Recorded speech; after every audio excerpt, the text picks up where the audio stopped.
趙麗穎說好的扛劇呢？小城大事開局高開低走，煙火氣與幽默掩蓋不住劇情跑偏，陳明昊的喜劇演技撐不起人物厚度，趙麗穎的平淡表演難擔鎮長氣場，而強行插入的女主線更分割了原著漸成精髓，讓年代劇的厚重感在笑鬧中逐漸消解。作為2026開年年代大戲，《小城大事》似乎占盡了天時地利人和。從前期宣傳就開始拉高期待，可正片到來，數據卻似乎並沒有達到預期，甚至排名還不如隔壁的網劇。不過我是有再追下去的，開篇雖然隱隱發現有些不對勁，但劇情歡快活潑，煙火氣十足。再加上陣容極其亮眼，本以為隨着劇情的發展，節奏可以跟上來，內容也能逐漸進入正題。然而，劇情才更新大概1/4，似乎反而開始跑調了。原本可以是幽默版縣委大院優質圖文扶持計劃，結果卻越看越不對勁。不吹不黑，這回談一談小城大事劇情到底有什麼別扭之處。01有煙火氣卻過於跳躍，女主形象有些割裂。孫浩導演在塑造人物上確實能讓觀眾看到接地氣的群像，尤其是在粵海建設上，劇中的所有人一看就是會幹活的，他們質樸可愛，舉手投足間是滿滿的活人味。可問題就在於部分情節或某個人物形象過於跳躍，有種邏輯為了笑點讓路的既視感。比較典型的便是解春來。不得不說的是，陳明昊演技確實卓越，能夠輕鬆地承擔起大部分喜劇包袱。可好笑是有了，人物的厚度差了點意思。他一開始就想當鎮長，情節上卻沒有賦予他能當鎮長的能力。鄭德成雖然有些無賴，可他作為男主號召力和業務能力是有目共睹的。就連斤斤計較的譚光明，情商也比較高，為人處事有些圓滑，個人素質也算高。可解春來有鄭德成的無賴樣，卻沒有真正輔助主線劇情的筆墨給他。其次，建成的細節被隱去了太多，再加上女主的人設實在是沒有說服力，所以小城大事的小城色彩淡了不少，而小事卻成了重點。原著中國農民城是一番大男主，而劇中的女主角色是改編後加的，卻要被賦予一番大女主光環，自然與劇情格格不入。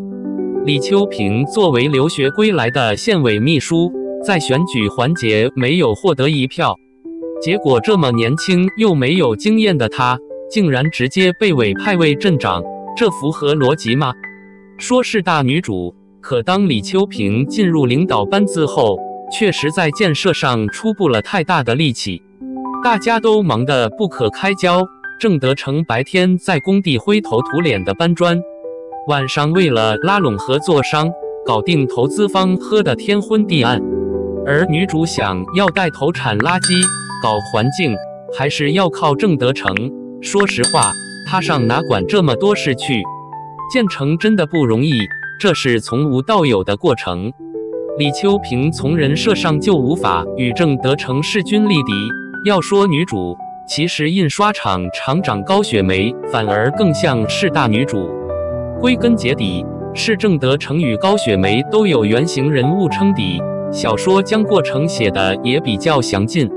可要強行插入一位年輕的女幹部，要麼將功勞分給她，要麼只能把無關緊要的一些事安在她身上。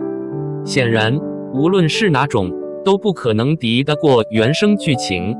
所以，當李秋平成為鎮長，不僅鄭德成那邊詳細建成的戲份被分割，李秋平這邊故意加強女主光環的情節，又將本該艱難建成的氛圍削弱了幾分。這時還要加入喜劇元素，就顯得沒那麼嚴肅了。02黃曉明痕跡重，趙麗穎沒起伏，沒給人物加分。其實一開始追劇，真的不太忍心苛責兩位演員，在我看來，黃曉明確實已經做到極致努力了，他就像是沒日沒夜學習，卻依舊只能考個及格分的中等學生。而趙麗穎低調安分，演技不算拉胯，可確實也沒給人設增添更多色彩。只是追到後面，當劇情和人設本就有些跑偏，再看倆人的演技，我真的有點繃不住了。黃曉明這麼高光的人設，表演風格卻太過誇張。毫不誇張地說，戲裡他大部分表情都無法做到自然，無賴可以，幼稚可以，就連瘋瘋癲癲一些也沒問題。可不知為何，小明哥的表情總是誇張到讓角色看起來降智，而且越演越放飛自我。一開始我還覺得能夠忍受，後面是真的看不過去了。他仿佛無時無刻把演技2個字刻在臉上，真的很想表現得驚豔一些。可表演這種事，有時候越用力就越適得其反。小明哥滿是痕跡的表演，一眼看過去就知道沒當過基層幹部。而趙麗穎這邊表演上沒有太多痕跡，但習慣性小動作依舊沒變。風吹半夏女主的形象比較張揚鮮明，所以趙麗穎演起來充滿了爽感，可以外放。可李秋萍的形象比較穩，而趙麗穎無法用細膩的表情變化刻畫人物心理活動，所以看起來就非常平。她最喜歡的是頻繁眨眼，或者眼神飄忽不定。這種表演形式，相信大家已經不是第一次看到了。雖然李秋萍比較年輕，但能當上鎮長還是需要一些氣場，以及超乎秘書身份的成熟。顯然趙麗穎沒演出來，又或者是眼神飄忽不定加頻繁眨眼，這樣的小動作看起來有些像她日常生活中會有的情況，頻繁出現在劇中，就會讓觀眾冷不丁出戲。03結語，作為85花唯一的雙料視後，說好的扛劇呢？看來能出圈，還是要靠運氣以及同行襯托的。在我看來，小城大事這種劇必須要有非常扎實的功底，以及極其鮮明的表演風格，才能接得住。因為人設真的沒有配角出彩，要靠演員自身的魅力帶動，才能彰顯出女主真正的光環。當然，鍋也不能全讓趙麗穎一個人背。小城大事的敘事風格確實與孫浩導演的《慶餘年》有點類似，但內容上卻是天差地別。在我看來，中國農民城最精髓的部分就是建成的細節，而小城大事只拍出了小說中的氛圍，過於活潑，把真正的苦掩蓋過去，自然就少了年代劇該有的渾厚感。當然，劇集還在熱播之中，希望隨着情節的發展，能夠峰回路轉，為央視贏個開門紅吧。萬萬沒想到，口碑暴跌又一臉凶相的趙麗穎，再讓全網刮目相看。趙麗穎妥妥是內娛草根逆襲的標杆人物。可時過境遷，關於她的討論，如今畫風卻早已反轉，演技呆板，情緒失控，資源下滑。今年又加了個一股狠勁，趙麗穎可真是年年都能給眾人帶來驚喜。只能說，前段時間的算你 M 爭議並不是結束，而是開始。當時有狗子爆料他與導演趙德胤的緋聞，還傳出男方頻繁進出他居住的小區，甚至陪同他帶娃出行的消息。相關平台更是直接把他的一場品牌活動炒作成戀情曝光後首次公開亮相。或許是被這波無端緋聞惹急了，趙麗穎在深夜接連發布3條微博，不僅暗指涉事平台為渣浪，更用算你 M 這句直白的表述硬剛熱搜話題。可要知道，這3個字放在普通人身上並不會帶來什麼危險，但趙麗穎呢，她可是頂流。於是這3個字瞬間點燃了輿論場，相關熱搜接連登上榜單。不少人覺得她作為一個37歲的頂流女星，用這種略顯粗俗的措辭回應爭議，實在有失身份和分寸。央視的這波操作，明眼人都能看出來到底是在說誰。而算你 M 風波的餘波還未平息，他又因回對負面評論的網友引發粉絲網暴事件。原來是有網友留言吐槽他近年接戲質量下滑，趙麗穎直接硬剛你行你上，不喜歡可以不看。隨後該網友就遭到了其粉絲大規模辱罵、人肉搜索，甚至被惡意 P 圖攻擊。如果說情緒失控是他口碑下滑的導火索，那作品層面的接連失利，則讓他失去了最核心的演技光環。曾經的趙麗穎，無疑是圈內公認的收視保障，不管是古裝題材還是年代劇作，都能憑借自然靈動的表演穩住收視底盤。但近2年來，她的作品質量下滑趨勢肉眼可見。先是民國群像電影《醬園弄玄案》上映後，口碑和票房雙雙遇冷。她飾演的西林一角被詬病演技僵硬、台詞功底差，再加上她缺席了影片首映、路演等關鍵宣傳環節，還被質疑耍大牌。就這樣，趙麗穎以往引以為傲的抗劇實力第一次被大眾重新審視。緊接着，登陸央視黃金檔的《小城大事》又讓她陷入更大的演技爭議。